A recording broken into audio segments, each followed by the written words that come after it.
झारखंड के ग्रामीण नदी में कुआं बनाकर तपती धूप में पानी ढोने को विवश हैं, तो शहरी क्षेत्रों में भी पानी की भारी किल्लत से लोग परेशान हैं। पानी की समस्या से राजधानी रांची सहित झारखंड के लोग पिछले कई वर्षों से जूझ रहे हैं, पर सरकार की लाख कोशिशों के बावजूद पेयजल योजना पूरी तरह से धरातल पर नहीं उतर पाई है। जल जीवन मिशन के तहत झारखंड में चल रही हर घर नल जल योजना खस्ता हाल है। झारखंड में अभी तक करीब 34 लाख घरों तक ही इस योजना का कनेक्शन पहुंचा है, जबकि लगभग 62,55,000 घरों को जल जीवन मिशन के तहत लाना था। आधिकारिक तौर पर तो झारखंड में योजना का 54% काम पूरा हो गया है, लेकिन जमीनी हकीकत कुछ और ही है।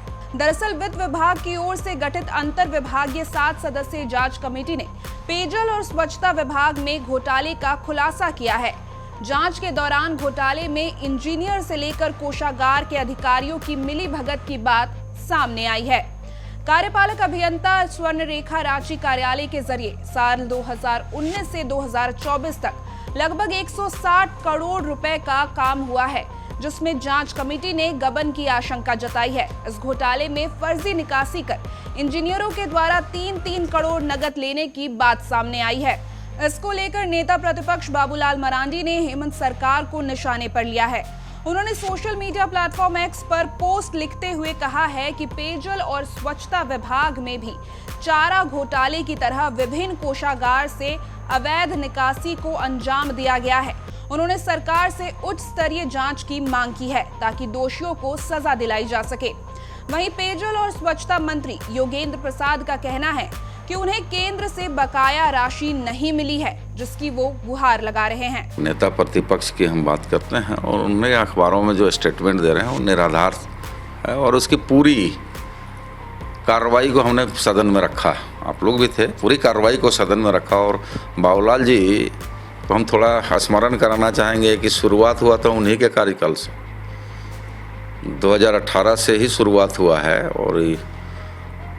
और शुरुआत निकलते निकलते 4 साल 5 सालों में इस तरह की घोटाला हुआ है, उसमें इनकार हम नहीं कर सकते हैं। लेकिन जितनी भी कार्रवाई है, एसीबी की कार्रवाई उसमें चल रही है, सीआईडी की कार्रवाई चल रही है, जिला प्रशासन की ओर से कार्रवाई कर रही है, माननीय न्यायालय में मामला लंबित है। और यहाँ तक आपके संज्ञान में बताता हूँ कि जो मुझे जानकारी है, इसकी पुष्टि हम नहीं करते हैं, लेकिन जो चर्चाएँ हैं कि ईडी भी संबंधित अधिकारियों को नोटिस भेजा है, उसका भी पूछताछ हो रहा है। तो इसमें जो भी कार्रवाई विधि सम्मत होना है वो सारी कार्रवाई चल रही है, और जो भी दोषीवार होंगे निश्चित तौर पर वो बख्शे नहीं जाएंगे। मैंने कई पदाधिकारियों को भी कार्रवाई किया है, आप लोग भी देखे होंगे, अभी सस्पेंड हुए हैं। और जो भी विभाग के द्वारा या फिर जांच एजेंसियों के द्वारा जो भी अग्रतर कार्रवाई की जाएगी, विभाग उस पर कार्रवाई करेगी। देखिए, ये तो पुरानी डपली पुरानी राग है।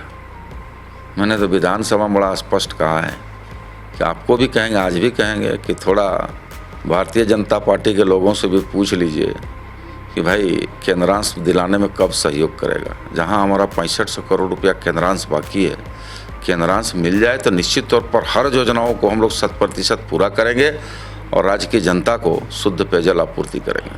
लेकिन सर, पिछला जो आपको केंद्र राशि आवंटित है उसका 45% ही आप लोग खर्च कर पाए हैं। आप विपक्ष का भाषा बोल रहे हैं, लगता है विपक्ष वाला आपको कुछ स्पेशल जड़ी बूटी पिलाया है।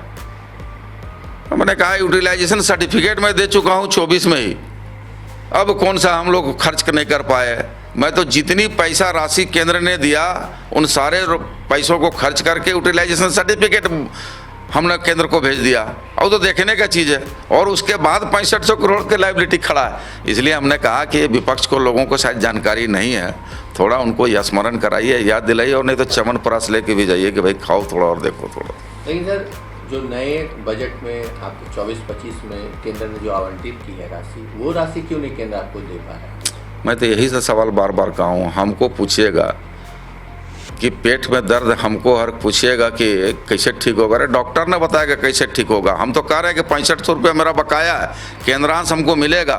चूँकि ये नल जल योजना का जो फार्मूला है, केंद्रांश 50% है और राज्यांश 50% है, तो हमको राज्यांश हम तभी खर्चा कर पाएंगे जब हमको केंद्रांश मिलेगा। ये नीतिगत निर्णय है। तो जब तक केंद्रांश हमको नहीं मिलेगा तब तक हम राज्यांश नहीं लगा सकते हैं। और अभी हमने करीब 1000 करोड़ अभी पिछले वित्तीय वर्ष में माननीय मुख्यमंत्री जी से अनुनय विनिमय करके 1000 करोड़ रुपया लिए थे, जो कुछ योजनाओं को हमने दिया है। लेकिन यहाँ स्थिति है कि केंद्रांश को अगर हम न मिले और राज्यांश के मद से अगर हम पैसा दें तो वो अभी नहीं हो पाएगा, क्योंकि हमको अगर इक्वल वैलेंट में करना है कि 50% राज्यांश और 50% केंद्रांश। इसलिए जब तक केंद्रांश नहीं मिलेगा योजनाएं पूरी नहीं हो सकती है। फिर से मैं अपील करूँगा आपके माध्यम से जल शक्ति मंत्री केंद्र सरकार से, माननीय प्रधानमंत्री जी से और आपके माध्यम से सारे लोगों को कि भाई जल्दी से केंद्रांश दिलाने में, जो लोग आज ये बात को कह रहे हैं कि नल जल योजना बंद पड़ी है, जो लोगों को पानी नहीं मिल रहा है, अपील है मेरा आपके माध्यम से, आपसे भी चाहेंगे कि नल जल योजना को चालू कराने में सहयोग करें, केंद्रांश दिलाने में सहयोग करें। बता दें कि 2019 में शुरू हुई इस योजना में केंद्र को 50% और राज्य सरकार को भी 50% राशि देनी थी, लेकिन अब तक केंद्र से बकाया राशि नहीं मिलने पर राज्य सरकार ऐतराज जता रही है। तो केंद्र सरकार का कहना है कि दिए गए पैसों का अब तक उपयोग नहीं हुआ है और कहीं ना कहीं पेयजल योजना राजनीति और भ्रष्टाचार की बलि चढ़ती नजर आ रही है, पर खामियाजा भुगतना पड़ रहा है झारखंड की जनता को।